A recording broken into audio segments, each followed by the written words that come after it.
तो सबसे पहले हम बात करते हैं जो हमारा नया ड्रामा आया है मैदान में, वो है दुल्हन, जिसके राइटर जो हैं वो है अदील रजा और जो लीडिंग रोल्स हैं वो प्ले कर रहे हैं समी खान और सुंबल इकबाल।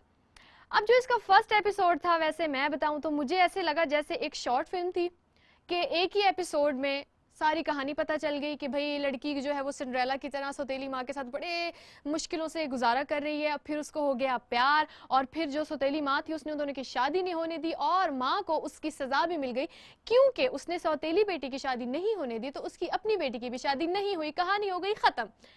असल में कहानी खत्म नहीं हुई है तो साथ ही फर्स्ट एपिसोड, तो इस वजह से मुझे लगता है कि कहानी बड़ी तेजी से चल रही है। तो जो जो हम इमेजिन कर सकते थे कि इसमें ये होगा, अच्छा अब ये प्यार मोहब्बत होगा, वो सब पहले ही एपिसोड में इतना तेजी से हो गया कि उसको बिलीव करना भी थोड़ा मुश्किल है। क्योंकि जो हमारी हीरोइन है, अब जो सुंबल इकबाल है, जो हमारी बड़ी क्यूट सी और बड़ी इनोसेंट सी अमाल का किरदार अदा कर रही है। उन्होंने दिखाया कि जो फर्स्ट एपिसोड में ही जी पहली मुलाकात थी हीरो और हीरोइन की, और जो हीरोइन थी वो इस कदर डरी सहमी, मतलब उससे बोला नहीं जा रहा था, वो ऐसे घबरा रही थी जैसे कोई जिन आ गया हो आगे, उसकी टक्कर लगी है तो वो पागल हो गई, ओ माय गॉड ये क्या हो गया। और इस तरह का उनकी फर्स्ट मुलाकात थी। उसके बाद जब यूनिवर्सिटी में उसको पता चला कि भाई ये लड़का मुझे फॉलो कर रहा है, और जब वो अपनी जॉब में गई तो फौरन ही वो देखने लग गई कहाँ गया वो, तो मुझे फॉलो कर रहा था, यहाँ क्यों नहीं आया, फौरन ही उसको प्यार हो गया उससे। उसके बाद जी पहली मुलाकात में इतनी डरी सहमी चुचुनी सी हमारी जो है वो हीरोइन है। उसके बाद अगले ही दिन दूसरी ही मुलाकात में जो हमारी हीरोइन थी जो डर रही थी वो एकदम दबंग बन गई। मतलब जी पहले वो बिल्कुल शर्मा रही थी, ऐसे टकरा के डर गई। सेकेंड ही मुलाकात में फौरन से वो कह रही है हेलो मिस्टर, और एकदम कॉन्फिडेंस आ गया, उसको सुना रही हैं, अभी मिलने के लिए भी तैयार होगी, हाँ भी चलो बैठ जाओ, बड़े स्टाइल से उसको सुना रही हैं, बैठ गई, खा पी रही हैं, और जी उनकी साथ ही साथ बड़े कॉन्फिडेंस से, बड़े मतलब जिसे कहते हैं ना दबंग बन के, और वो उनके साथ बात कर रही है। तो ये एकदम से इतना बड़ा स्विच, वो भी एक ही दिन में। तो हम समझ नहीं पा रहे कि जो हमारी ये जो हीरोइन है उसका मेन कैरेक्टर है क्या। क्या वो एक कॉन्फिडेंट इंडिपेंडेंट लड़की है, या क्या वो एक मजबूर और डरी सहमी लड़की है। तो ये ऐसा स्विच मारा है हमारे राइटर ने कि भाई समझने में मैं तो नाकाम हो गई हूँ। उसके बाद जी अब जो हमारा सीन दिखाया गया है कि जो हमारी दुल्हन है जी, उसको क्या किया कि उनकी जो सौतेली माँ है उन्होंने जी भाई रोना धोना स्टार्ट हो गया, मजे से उठा के जी सर पे हाथ रखवा लिया, कसम खाओ तुम शादी नहीं करोगी। तो वो भी क्योंकि हमारी दुल्हन है वो हीरोइन है तो उन्होंने कहा कि ठीक है मैं नहीं करूंगी। ये क्या था, या तो कोई बहुत बड़ी मजबूरी होती, या तो जी उसका जो बाप है वो भी उसके खिलाफ होता, जो हमारी वो सिंड्रेला की जो सौतेली माँ है उन्होंने या तो फिर बाप को भी मैनिपुलेट कर दिया होता और वो उसके खिलाफ हो गई होती, तो भी समझ आता है। नहीं मतलब आराम से उठा के उसने हाथ रखवा दिया, कसम खाओ तुम शादी नहीं करोगी और तुम सब कुछ सेटल करके फिर शादी करोगी। उसने कहा ठीक है, मान गई फौरन। वाह, उधर कैसे बन रही थी ना एकदम दबंग, और यहाँ पे आके फिर वही, मतलब बाहर कुछ और घर में कुछ और, ये क्या हो रहा है, मतलब मुझे आप बता दें अमाल साहिबा। उसके बाद जी जो हम उनके वालिद साहब हैं, हालांकि वो इतने सपोर्टिव हैं, वो डायरेक्टली बोल रहे हैं कि तुमने जो है अपनी सौतेली माँ की बातों में नहीं आना, ये बड़ी चुड़ैल है, ये बड़ी ये है वो है, ये तुम्हें जो है फंसाना चाहती है, ये चाहती है कि तुम पूरी जिंदगी बस काम करती रहो, तुम्हारी शादी ना हो। उसके बावजूद अगर ये माँ की बातों में आ रही हैं तो ये क्या बात हो गई। ये बड़ी एक स्टूपिड चीज मुझे लगी कि क्योंकि जब वाले साहब साथ है तो उसको मानने की कोई जरूरत नहीं है। उसके बाद जी अब आ गई रिश्ते वाली बात। अब वो लड़का रिश्ता लेके आया है घर, अब सौतेली माँ चाह रही है कि इसकी शादी ना हो बल्कि मेरी बेटी की हो जाए। अब जब वो सौतेली माँ चाहती है कि जो रिश्ता इसके लिए आ रहा है वो इसको पसंद ना करके मेरी बेटी को पसंद करें, तो वो इतना तैयार क्यों हुई हुई है।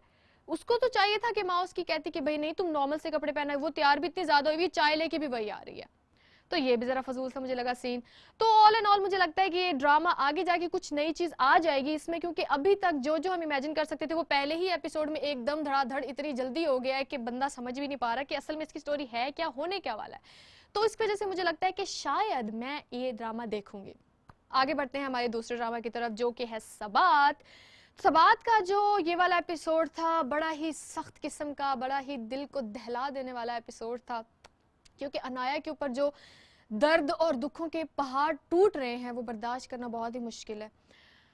उसके अलावा जो ये हमारी मिराल वाला सीन हुआ है, जो हमारे साइकेट्रिस्ट साहब पकड़े गए हैं, ये तो मजा ही आ गया ना मतलब। और लेकिन जो हमारे पर्ची वाले साइकेट्रिस्ट हैं उनका जो रिएक्शन था वो वैसा ही था जैसा हम इमेजिन कर रहे थे। बस सिर्फ मेरी बात सुनो मिराल, लिसन टू मी मिराल, मेरी बात सुनो, अरे फोन तो उठाओ, बस उनको यही करना आता है। कोई साइकेट्रिस्ट वाली उनमें आदत और कुछ कैरेक्टरिस्टिक्स हमें नजर तो नहीं आ रही। खैर, तो अब हुआ क्या कि क्योंकि मिराल को पता चल गया कि भाई मेरे साथ झूठ बोला है मेरे शौहर ने, तो जैसे उनको पता चला, अब वो आई और वो उसको ऐसे देख रही थी ना जैसे लिटरली इनके अंदर जिन्न आ गए हैं, चुड़ैल आ गई है और ये आंखों से ही खा जाएगी अपने हस्बैंड को। ऐसे चल के आ रही बड़े मजे से, ऐसे करके बैठी और यूं ही उसको देख रही है और बैठ रही है कि जैसे खा जाएगी अभी।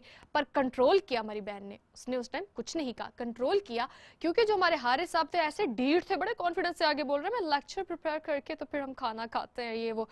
लेकिन जो हमारी मिराल थी, उन्होंने उनके डीठपन को देख के डिसाइड किया कि अभी मैं इसको कुछ नहीं बोलती, मैं इसको रंगे हाथों पकड़ूंगी। और वो गई, पहले तो सिर्फ चुड़ैल की तरह देख रही थी, बाद में पूरा चुड़ैल वाला गेटअप लेके गई, पूरा काला हुलिया और फिर बाल मुंह पे डाल के यूं बड़ा डरावना किस्म का उन्होंने अच्छा खासा डराया, जिसके बदले में जो हमारे हारिस है उन्होंने कुछ भी नहीं किया, भाई कि मेरी बात सुनो ये वो।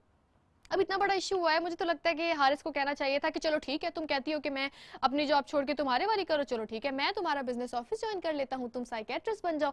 तो फिर मिराल आगे से कहती साइकेट्रिस्ट मैं कैसे, तो हारिस आगे से कहता तो फिर मैं कैसे, तो ये बात हो जाती तो कुछ बेहतर हो जाता। उसको समझाने की कोशिश उसने की नहीं और अब वो फंस गया है बहुत ही बुरी तरह से। दूसरी साइड पे जो हमारी अनाया की सिचुएशन है बहुत ही ज़्यादा सीरियस, बहुत ही ज़्यादा दुखी किस्म की चल रही है। अब उसमें एक सीन था जिसमें जो अंकल हैं वो अनाया को जो है समझा रहे थे कि आपको जॉब नहीं छोड़नी चाहिए क्योंकि काम करने वाली लड़कियां बहुत अच्छी होती हैं। अब उसमें उन्होंने कुछ डायलॉग्स बोले कि जो घर बैठने वाली औरतें होती हैं वो उनको ये हो जाता है, वो पूरी जिंदगी ऐसे गुजार देती हैं ये। अब मुझे यहाँ पे लगा कि अगर उन्होंने इस चीज़ के ऊपर जोर डालना था कि काम करना अच्छी बात है और आपको काम करना चाहिए, तो वो इस तरह से भी जोर डाल सकते थे कि वर्किंग वुमेन की तारीफ कर देते कि जो वर्किंग वुमेन होती है वो उनकी ज़िंदगी ऐसे गुजरती है, वो इंडिपेंडेंट होती है, वो ये करती हैं वो करती हैं, बजाय इसके कि आप जो है घर में बैठने वाली औरतों की बुराइयां करें कि तुमने वर्किंग वुमेन बनना है, क्योंकि जो घर में बैठने वाली औरतें होती हैं वो ऐसी होती हैं। तो जो हाउस वाइफ्स हैं हमारी, जो अपनी मर्जी से घर बैठती हैं, तो उनको वो चीज़ ठीक लगती है तो वो रहती हैं।